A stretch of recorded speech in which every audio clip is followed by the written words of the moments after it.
Story 1. My 46-year-old daughters, who are 17 and 15, have a strained relationship with my former husband's parents, who are 78 and 80 years old. My ex-husband passed away in an accident last year, and we have had major family conflicts since then due to his infidelity and the fact that he left behind 2 sons from his affair, who are now orphaned. Their mother also passed away. Part of the turmoil has involved my former in-laws attempting to gain custody of my daughters and also trying to move in with us.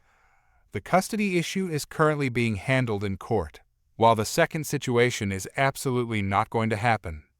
In our town, there is a weekend market that sells fresh produce, eggs, meats, and other products directly from farmers. This week was especially exciting because it was my youngest daughter's birthday. Since her party is scheduled for later in the month, I decided to give her a budget and let her pick out whatever she wanted from the market, mostly chocolate and sweets. After about an hour, I started to feel concerned. Just as I was about to call her, she called me first. She was crying and said that some strange people had cornered her. My oldest daughter and I rushed to find her, only to discover that 6 older women had surrounded her. They were criticizing her, saying she was being unchristian for refusing to spend time with her paternal grandparents or for not wanting to be a good big sister to her late father's orphan sons. My daughters were the ones who discovered my ex-husband's infidelity and learned about the existence of the boys. Because of that, they do not have positive feelings toward the children. It has been a traumatic experience for them, and they are currently working through it with a therapist. I stepped between my daughter and the group of women, instructing my eldest to pay for her sister's purchases and head to the car. Then, I turned to the women, some of whom I recognized from when we used to attend my former in-law's church, and firmly put them in their place. They responded by telling me that I was the worst for refusing to obey my former in-laws like a good Christian wife. That statement made me feel sick to my stomach. The argument escalated to the point where the commotion became too disruptive, and we were all asked to leave the market. As I made my way to the car, the women followed me like a pack of vultures. Thankfully, I managed to get inside, lock the doors, and drive away with my daughters. After my daughters had gone to bed that night, I went online to speak with a member of that church whom I am on good terms with. When I told him what had happened, he apologized and then explained what was going on. Apparently, my former mother-in-law had posted a lengthy, dramatic story in the church's Facebook group portraying my daughters and me as terrible people. She claimed that we were leaving her and my former father-in-law homeless and penniless, even though they inherited my ex-husband's personal bank account and life insurance policy. She also stated that my daughters do not speak to them, and went as far as accusing us of being the reason she lost custody of her grandsons. In reality, the boys are now living with distant relatives of my ex-husband. Her story was so over the top that it could have been the plot of a sentimental made-for-TV movie. Of course, the more extreme members of the church immediately showered her with sympathy and support. This particular church and its members can be frustrating, especially regarding discussions on LGBTQ+ topics. But they do have one redeeming quality: they are extremely strict about infidelity. Cheating is considered completely unacceptable, regardless of whether it is committed by a husband or a wife. Now, how did my former mother-in-law manage to blame me for refusing to take in the children born from the affair without exposing the fact that my ex-husband was unfaithful? She created an elaborate lie, claiming that the other woman had been a surrogate because I was supposedly unable to have more children. Then, she accused me of rejecting the babies simply because they were boys. That accusation was absolutely appalling. At that point, I decided it was time to set the record straight.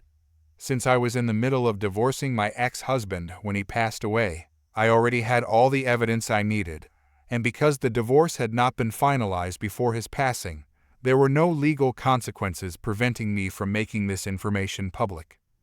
The next day, I had time off from work, so I went to a print shop and ordered copies of everything: photos of my ex-husband cheating, text conversations between him and his affair partner, messages between him and his parents where they acknowledged his infidelity and offered their support, and, most importantly, messages showing my former in-laws harassing me over the divorce.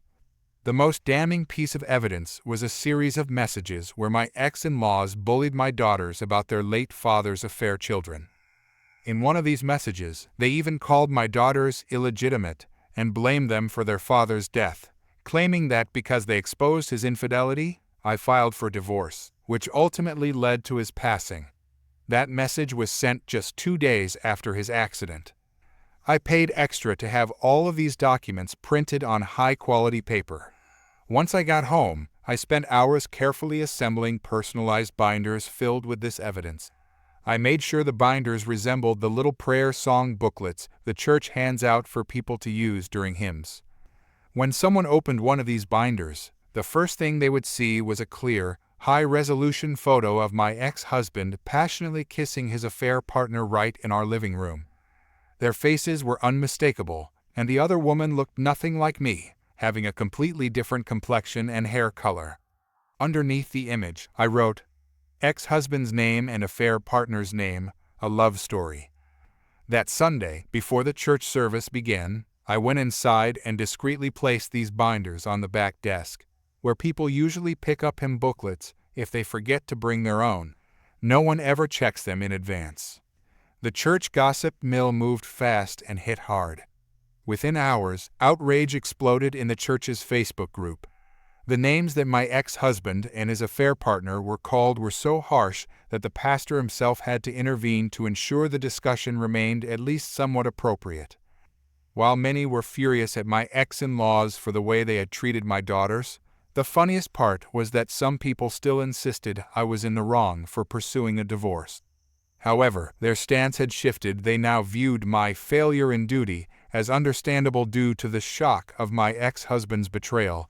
Some even expressed hope that I would eventually return to the light, unlike my cheating husband and his Jezebel. They used a far less polite term than that, but I imagine I can't repeat it here. Within days, my daughters received 2 apology letters in the mail from church members, along with an invitation for us to return to the church for support. As for my former in-laws, they were shamed into leaving the church entirely. My former mother-in-law later posted on her social media page about how alienated she felt and how no one cares for the elderly anymore. She lamented the loss of her great son and claimed that if he were still alive, he would have taken care of her and her husband. With what money, I have no idea, since I was the breadwinner in our marriage. Explanation regarding the will. My ex-husband had a will that named his parents as his beneficiaries.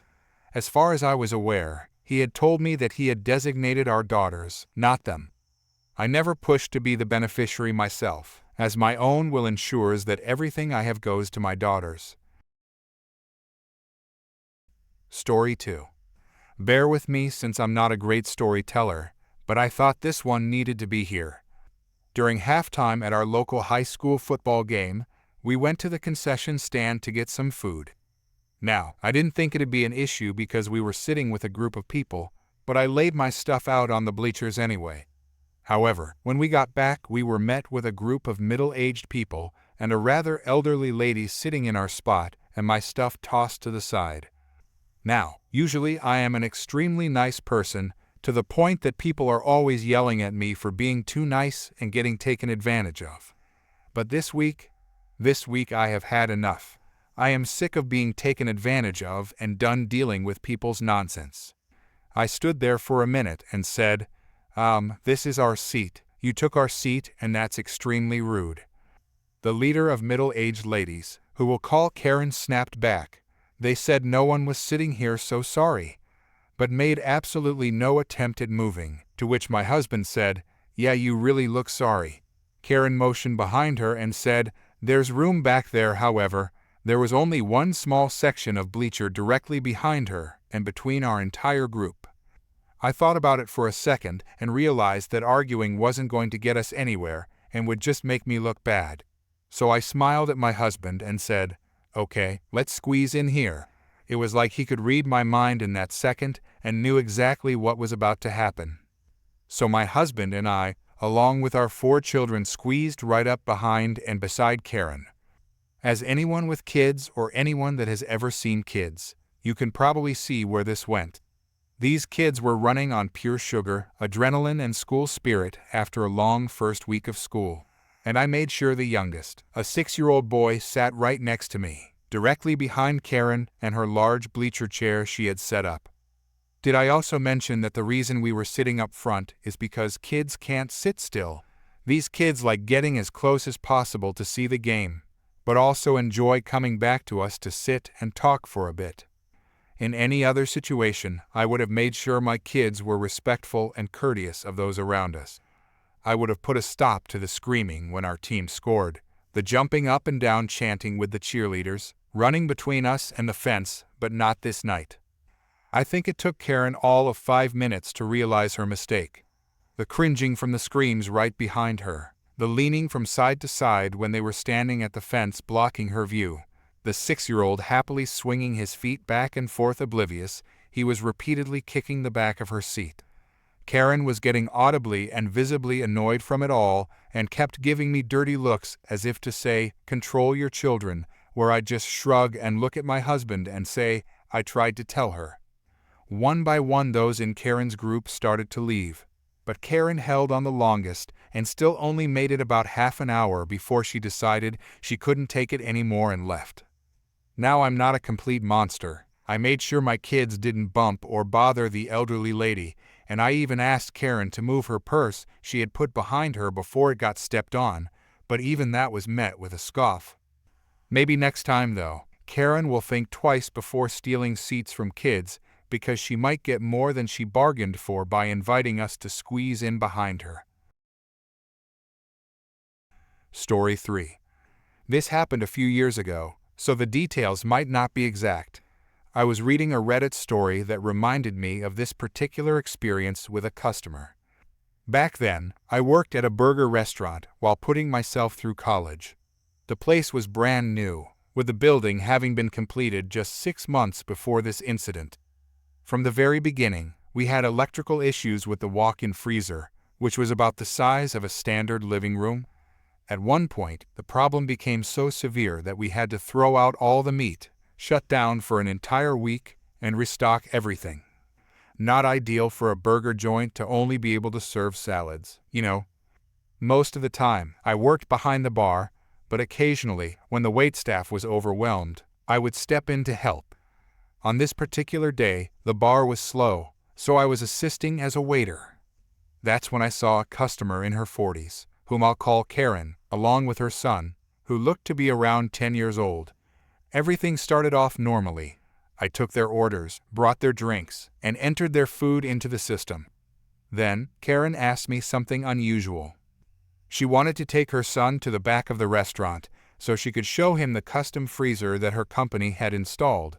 She bragged about how she had been involved in the installation and even mentioned that a crane had been needed to lift it into place.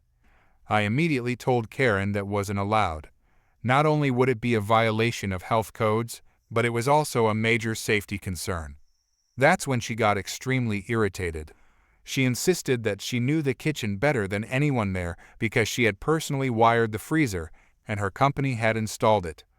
Meanwhile, her son looked visibly embarrassed. The kid even told his mom to stop, saying he didn't need to see it. But Karen wasn't having it. She turned to her son and berated him, asking if he was proud of his mom and the business she owned. At that point, I told her I would check with the manager, though I had no intention of doing so because I already knew the answer. I stepped into the back for a couple of minutes, ran a load of dishes for the dishwasher, and waited for their food to be ready. When the meals were done, I brought them to the table and told Karen that the manager had said no. Most reasonable people would have accepted that response. But not Karen. She demanded to speak with the manager herself. And that's when things got interesting. What Karen didn't know was that I had overheard my manager, who was also the owner, talking about suing the company that installed the freezer.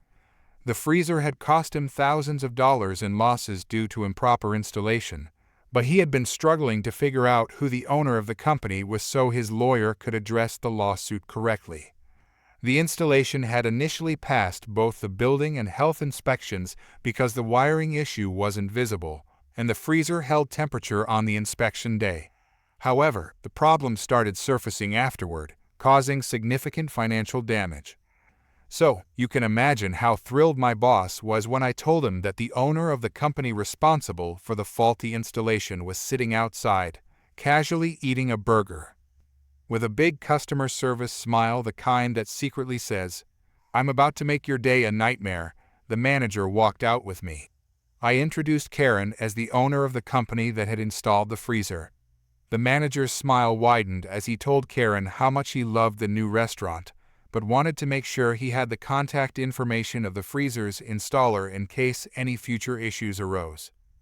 Karen, completely unaware of what was coming, proudly handed over her personal business card, complete with her cell phone number and email address.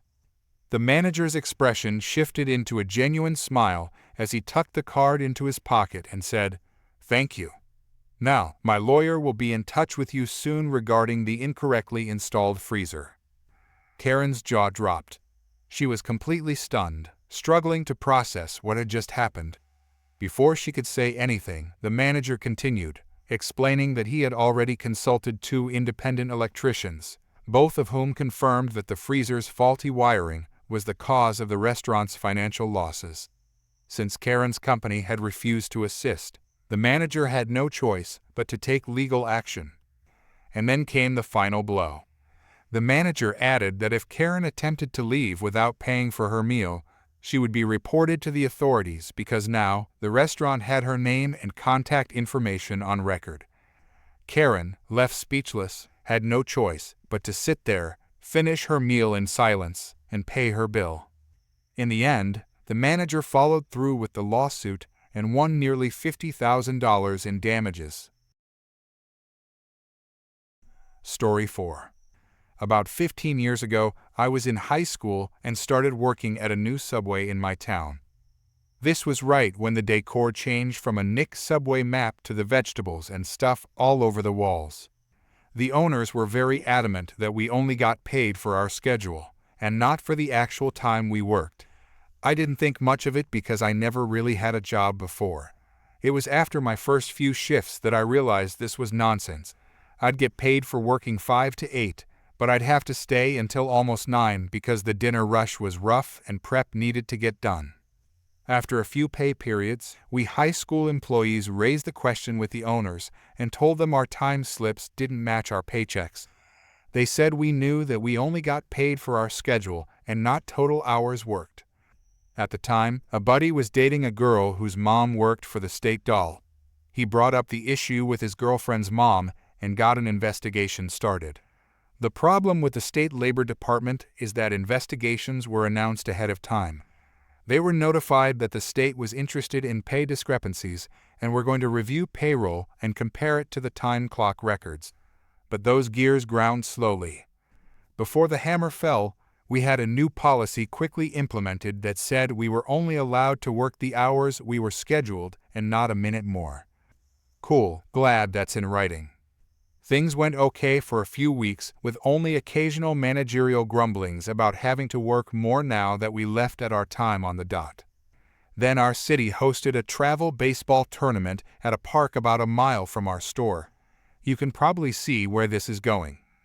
We get bus loads of people in our little shopping complex and a line out the door when my shift ends at 1 o'clock.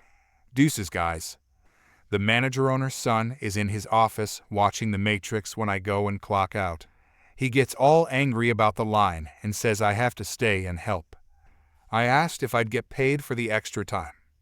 He said, "You only get paid for your scheduled time," and trailed off. He knew he was screwed. He didn't have the ability to authorize more payroll expenses without also calling his management into question. Sorry. As I'm walking out the front, we weren't allowed to park in the back near the door. We had to park in Gen Pop parking and walk out the front door. He starts following me out and shouting. In front of customers, he fired me on the spot and demanded I give back my Subway shirts. No. You took $15 per shirt out of my first paycheck. They're mine. He followed me out into the parking lot, cussing me out in English and Spanish until I drove off. The line was still there when I pulled out.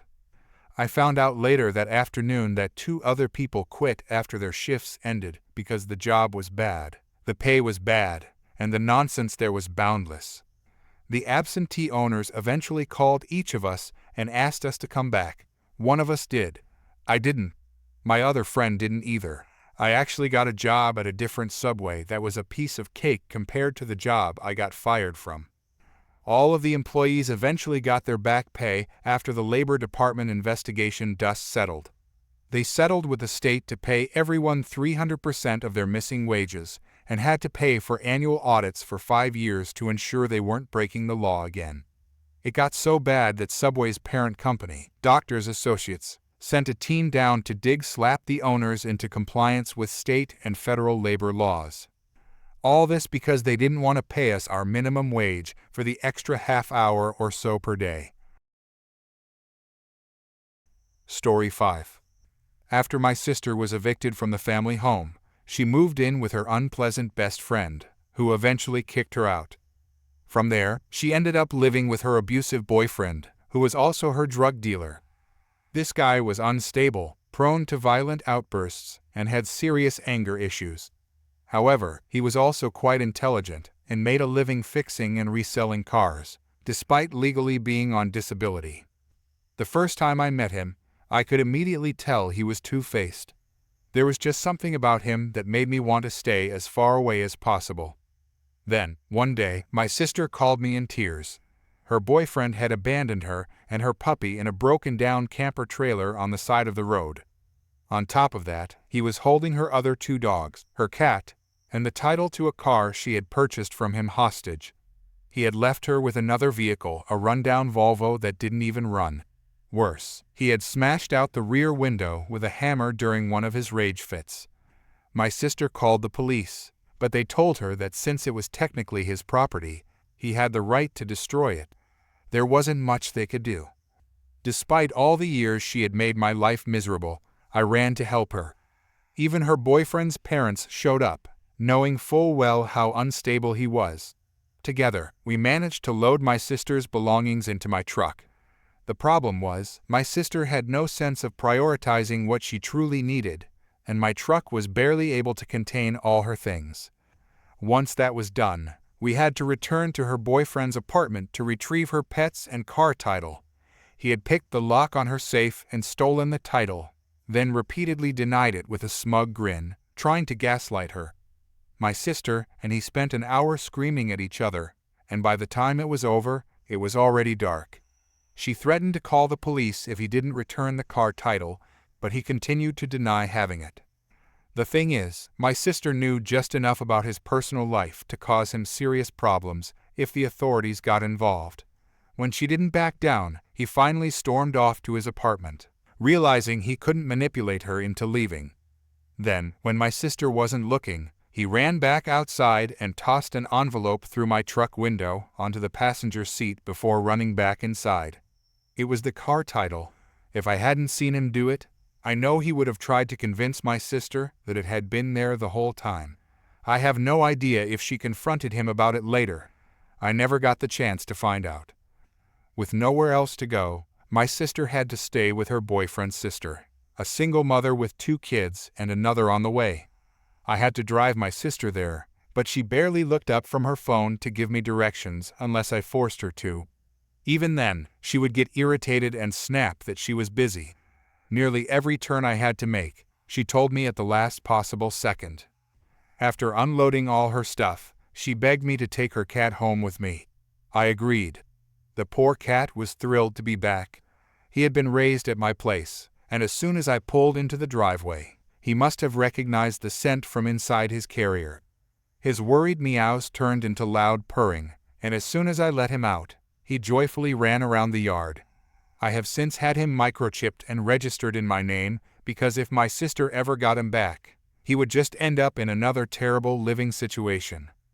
She barely lasted 2 days at her boyfriend's sister's house before they were at each other's throats.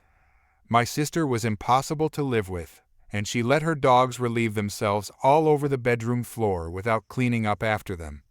When I arrived, I was the one who had to clean up the mess.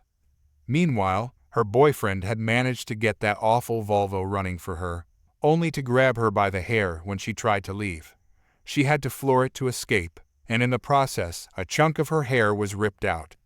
I met up with her again, and we packed both my truck and the Volvo with her belongings. Then I spent the entire day driving her around as she desperately searched for someone to take her in. The problem was that my sister, being an entitled narcissist, had burned nearly every bridge she had. Hardly anyone responded to her messages. She even dragged me to a produce farm where workers lived in campers, hoping they would take her in, but they refused. Through all of this, I was the only one walking her 3 pugs. She barely got out of her car, let alone helped with anything. Even when her phone died and she had to charge it, she still refused to assist. If I got even slightly frustrated with her, she would start crying and playing the victim. Then she came up with one of the most absurd excuses I had ever heard. She claimed she had split personalities, and that was why she was mean to people. I didn't even bother correcting her. She never listens. She was diagnosed with bipolar disorder as a teenager, but mentally blocked it out. More than likely, she was a narcissist. I have known her my entire life, and she has always been self-centered and cruel. Add to that her struggles with alcohol and drug addiction, and she has completely lost touch with reality, but not in the way she thinks. She shows none of the expected symptoms of dissociative identity disorder. She doesn't identify by multiple names, she doesn't act like 2 different people, and she doesn't experience memory loss from supposed personality shifts. She just convinced herself she had the condition for sympathy. I really wish I were making this up, but every word of it is true. For hours, I followed my sister from place to place, with her finding nowhere to stay. Eventually, we ended up parked in front of a convenience store at the entrance to the road leading home, or at least, home for me. She wasn't allowed on the property anymore.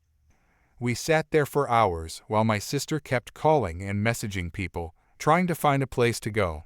No one agreed to take her in. To make matters worse, I found out that her cell phone plan was set to be cut off that night due to non-payment. Her phone plan was through her boyfriend, and once it was shut off, she could only contact me through social media using Wi-Fi. During those hours outside the store, my sister's entitlement drove me up the wall. At one point, I asked if she was thirsty. She said yes, so I went inside and bought her a large bottle of cold water. Instead of being grateful, she got upset that it wasn't beer. Then she had the audacity to ask me to go back in and buy her one. I refused, telling her I wouldn't enable drinking and driving. She proceeded to berate me and then angrily ignored me for a while. She didn't even drink the water I had bought for her. Something told me to check under the hood of her car. When I did, I realized the engine was almost completely out of oil. I looked up the type it needed and went back into the store to buy a quart $8, just so her engine wouldn't seize up. Then I asked how much gas she had. Not only was the tank on empty, but the fuel warning light had already turned on. Furious, I asked why she hadn't mentioned this earlier. I had no choice but to give her money for gas. That's when she casually mentioned that her awful Volvo only took premium fuel. Fantastic. I pulled out $20, handed it to her, and told her to go to the gas station, but under no circumstances was she to buy beer. She actually started crying and pleaded, "Can I just get 1 beer?" "No," I said firmly. She tried to beg, but I wouldn't budge. It was my money, and I was only giving it to her for gas. Honestly, I assumed she would buy beer anyway, but surprisingly, she didn't. She returned with the gas and acted nice, though she was clearly still upset that I hadn't given in. After everything that happened, I made it clear to my sister that she wasn't welcome at my house anymore. But she didn't seem to take the hint. A few weeks later, she showed up unannounced, pounding on my door, demanding her cat back like she had any right to him. I wasn't about to let her take him back to another miserable situation, so I refused. That, of course, led to her throwing a fit on my front porch, screaming about how I had no right to keep her cat from her. I wasn't about to let her intimidate me, so I told her straight up, "That cat has a good life here. He's safe, he's happy, and he's not living in a chaotic mess anymore. You abandoned him. I took care of him. He's mine now. That only set her off more, but I stood my ground and told her to leave. Eventually, after realizing I wasn't going to budge, she stormed off, cursing under her breath. The next day, I took the cat to the vet and had him chipped and registered in my name. That way, if she ever tried to take him, I had legal proof he belonged to me. I wasn't about to let her drag him back into her dysfunctional world. Meanwhile, my parents were still dealing with the mess my sister created. They were exhausted, both emotionally and financially. She had bled them dry, borrowing money left and right with no intention of paying it back. And when they finally cut her off, she turned on the waterworks, acting like the victim, as if we were all horrible for not enabling her anymore. The last straw for me came when she randomly showed up at a restaurant where my parents and I were having dinner. She walked in, already crying, making a scene in front of everyone. My dad sighed, already knowing where this was going, and pulled out his wallet. He handed her $50 without even arguing. I guess at this point, he just wanted her to go away. She turned to me next, giving me this pitiful look, and asked if I could spare anything. Against my better judgment, I gave her $20, knowing full well it wasn't going toward anything good. At that point, it was obvious what was happening. She wasn't just struggling, she was spiraling. She was lying, manipulating, and playing everyone to feed her habits. Before she got evicted, she had already borrowed hundreds from me and owed our parents and grandparents thousands. She wasn't even taking care of her kids, and she certainly wasn't paying her mortgage. Eventually, her ex-husband stepped in. He took their children and refused to let her see them as long as her abusive boyfriend was still in the picture. That should have been her wake-up call, but it wasn't. She kept going down the same destructive path. Then, karma finally caught up with her boyfriend. He ended up back in prison, which should have been a relief for my sister. But instead of using it as a chance to turn her life around, she somehow found a way to live off his disability checks. She even managed to get an apartment of her own. How, I have no idea. And then, because my sister has always had the strangest luck, she started dumpster diving and somehow found jewelry that she managed to pawn for cash. I honestly don't know if she just has the most bizarre kind of survival instinct, or if she's really that good at manipulating the system. At the end of the day, I had to cut her out of my life. I blocked her, stopped answering her messages, and told my parents I was done dealing with her nonsense. They understood, though they still held out hope that she'd get her life together one day. I wasn't holding my breath. All I knew was that I was finally free, and for the first time in a long time, I could breathe without worrying about what kind of chaos my sister was going to drag me into next.